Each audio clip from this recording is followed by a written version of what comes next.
Втора част.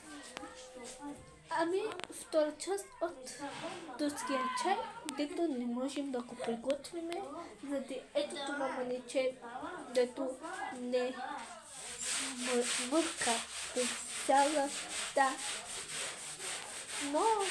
Днес съм заснул, защото майка ми не е тук. А отиде да му плаща лекарче, да му прави лекар. Примерно, това ми е лекара.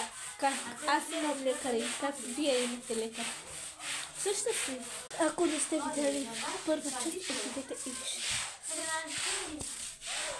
Тоест няма да говоря, това е блок 2 за чая. Няма да говоря, спира. Ще пусна още малко да се извари за чая, а чая ще приготвяме. Ето в тази машинка. Изкарам ето тази, дето е изпълна сега вода. И ще обрая, ще слагам в фризера малко за 55 минути. Изкарах всичките неща, ще измия ето тази, защото имаше вътре сок.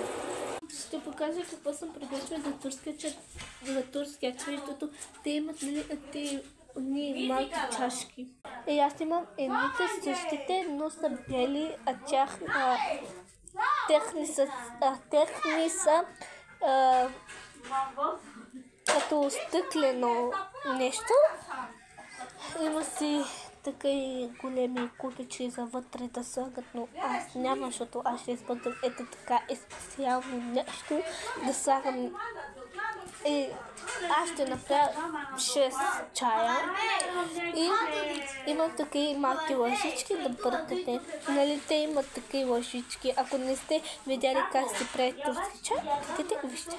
Аз на видеото казах, че към 55 минути, но се обърках. 24-20 колко часа нещо да пускам вътре. Ще пускам 5 минути. Извинете.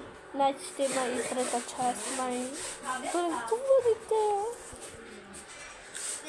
Дето мърка. Май не трябва да правя чай. 100 минути иска да правя.